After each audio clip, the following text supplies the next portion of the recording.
YouTuber decided to commit a bunch of felonies in Fukushima's nuclear disaster zone to make an ASMR video. And within days, he was the subject of mass police reports, Japanese news coverage, and nationwide controversy. All because of a 10-minute video where he tapped on things in an abandoned city and trespassed into people's abandoned homes. We are in an abandoned house in Fukushima, and I have the nuclear radiation detector, the piano, and the TV.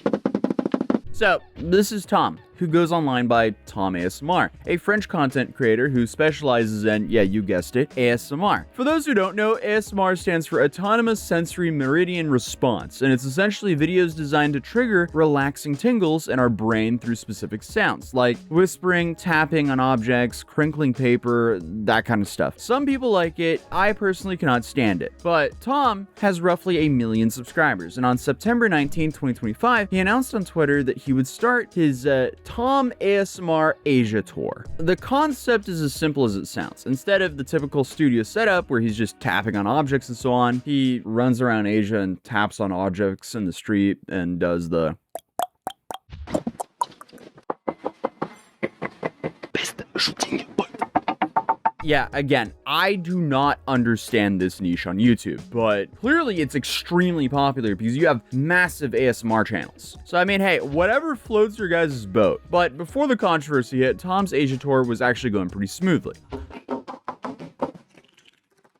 And he also did these kind of live streams here as well. And again, the format was essentially him running around doing and tapping on stuff, which I guess is interesting. And the reception to these earlier videos seemed fine. Nothing particular controversial happened in China, and the initial Japan content didn't really raise too many red flags either. But then came October 15th, when Tom uploaded the video that would spark possibly the biggest controversy of his entire career, ASMR in Fukushima. But for those who don't know, Fukushima is located on the eastern coast of Honshu, Japan's main island, and it's safe to say that for most people around the world, the name itself is almost always associated with one thing: the 2011 nuclear disaster. So, on March 11th, 2011, a massive earthquake hit the region, followed by a devastating tsunami, with the disaster directly claiming 182 lives in the Nami town alone. And unfortunately, the earthquake and the tsunami triggered a nuclear accident at the Fukushima Daiichi nuclear power plant. And even now, 14 years after the disaster, parts of Fukushima remain restricted or considered unsafe for casual visits, particularly the areas closest to the nuclear plant. The region has zones called red zones or difficult to return zones, where public access is heavily controlled due to lingering radiation problems. The video itself is about 10 minutes and follows Tom wearing a white suit as he explores various locations in what seems to be the Nami town. Nami town was hit particularly hard by the disaster. Most of the town remains in an area where it's difficult for the former residents to return home, and many of those who evacuated have never been able to come back permanently. Now, throughout the video, he's holding a radiation detector, checking the places he passes through, and making a point of touching and tapping on everything across his path. Based on online investigations by Japanese users who analyzed Tom's video frame by frame,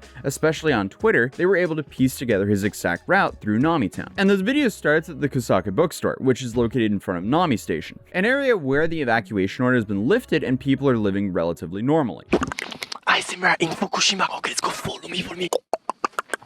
Okay. The water.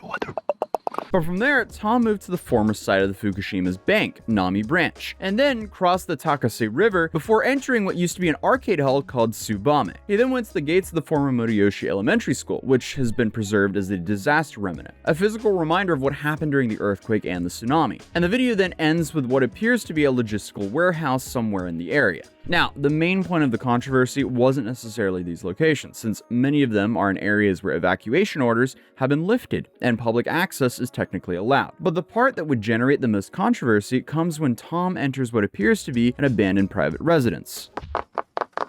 Okay, so we're in an abandoned house in Fukushima, and I have the nuclear radiation detector. Inside the house, there are clothes and furniture scattered everywhere in half-destroyed rooms. So it's assumable that whoever lived there left in a hurry and never came back. There's even a moment in the video where he finds this wall calendar that's set back to March 2011, the month of the disaster. Look, my friend, look. Oh, the calendar, March 2011. And look, oh my god. a dresser that's lost its door and had its clothes hanging neatly on hangers. And after exploring an abandoned house, the video shows him lying on his back in the middle of the road, climbing onto the back of an abandoned truck, and eventually reaching a breakwater where he reports there had been a tsunami. Okay, so we are in the tsunami wall. The radioactivity is very big here. Oh my god. The house was identified as being located somewhere between the gas station here and the Takase River. According to online investigation, the roof of the house had collapsed and it appeared to be completely abandoned. But the key issue people have with it is that it was still private property and Tom doesn't appear to have gotten permission from the owner to enter and film there. And for this reason, once Tom posted this video, there was a pretty strong reaction from Japanese viewers. It was immediate and intense, to put it gently. The comment section under his video quickly filled up with criticism, most of them in Japanese, with people questioning whether if it was appropriate for him to enter these locations, especially the abandoned house. And many also pointed to the fact that it looked like he was trespassing, and that using a disaster area as a collection location for ASMR sounds was pretty disrespectful for the people who lost their homes and lives during this tragedy. And not too long ago, there was actually a streamer from the Ukraine who was arrested for doing the exact same thing. However, on Twitter, things escalated even further, after some users launched what appears to be a coordinated mass reporting campaign against Tom. The backlash also included comparisons to other foreign streamers who had caused problems in Japan recently, with people who brought up Kelton, who we've also covered on this channel pretty recently. Hey, but it's okay. Che. Adiós. Mira un poco, dime. Hey, stop, bro. Don't touch me, bro. And Study Time, a streamer who crashed a Toyota MR2 into bystanders and other vehicles at a Japanese car meet. This side. It's so weird to be on this side.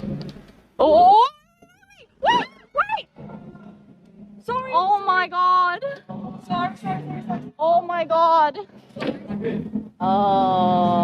So obviously, there's a trend of people going to foreign countries and just acting out for content. And honestly, I don't think that's going to stop anytime soon. And in my opinion, it's overall just distasteful to make a video the way he did in a nuclear disaster zone, and even trespassing in people's abandoned homes. Because it wasn't like his video was made in a respectful way. He wasn't really documenting the area. He was essentially just using a disaster zone for his ASMR clown show. Because after watching his video, it just left me with a question of why? But the controversy was not just limited to social media either, because multiple official Japanese news outlets actually picked up this story and started covering Tom's video, turning what started as online drama into legitimate news articles. And the Fukushima police station also confirmed to the mainstream media that they had received several reports about the video, mainly coming on the morning of October 17th, and they had checked out the contents of the footage. A representative from the police station also said that we have not yet identified the location of the incident and are currently gathering information. We have also been unable to contact the landlord, and no report has been filed yet. However, we intend to file one if the other party does. But they also acknowledged some complications with potentially prosecuting this case, because the roof of the house has collapsed and has been completely abandoned. After evacuating, the victims have been coming back once a month to clean up, but it appears they have no plans to return to this house. Given these points, I think interpretations will differ as whether this constitutes as trespassing. The town office announced it would also be increasing patrols in the area, coordinating with police and security companies, and a watch squad to prevent similar incidents in the future. So clearly, this town was absolutely not a fan of this. Meanwhile, as all of this was happening in Japan, Tom himself seemed completely unaware of the growing controversy at first. According to his Instagram activity, he had already left the country and was in Seoul, South Korea by the time he uploaded that video. So once Tom started receiving a lot of foreign backlash, that's when he finally responded. First, he pinned a comment to his YouTube video on the day it was uploaded saying, "We only went to authorized areas, no forbidden areas or red zones. It was moving to see all this. That's why we did things in the most respectful way possible." We also talked to several residents during the recording, and it was an adventure rich in knowledge and contribution. Dude, I don't see how this was respectful. What?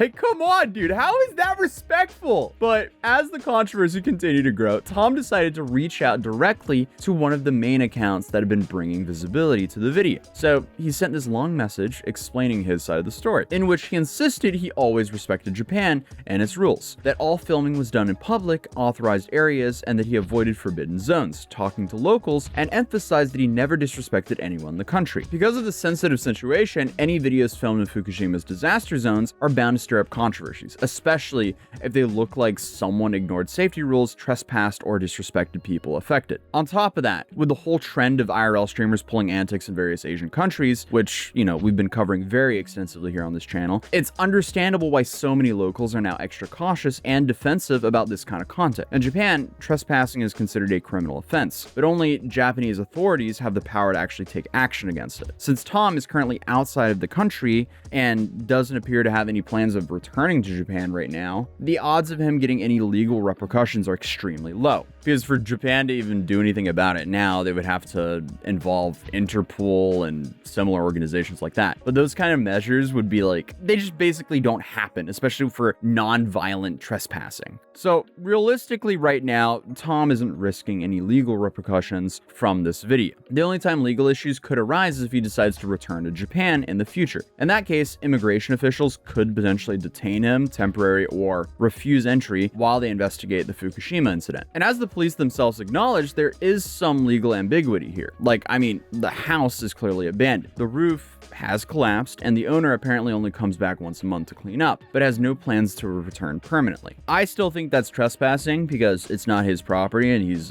farming someone else's property for content. Then layer that on top of it being a disaster zone, a tragedy happened there. I don't know. The whole situation is just extremely distasteful in my eyes. So, I mean, it's safe to say that Tom's Fukushima video will probably remain the most controversial piece of content from his entire Asia tour. But whether it actually changes anything about foreign creators' approach to filming in sensitive locations in Japan, that's an entirely different question. Unfortunately, I don't think it's going to change too much because, I mean, we've had so many other morons go to Japan, do a bunch of stupid stuff, and it's still happening. So people aren't learning from each other. But I guess that's just our reality right now. So hey, if you're new here, feel free to subscribe, and I'll see you guys in tomorrow's video.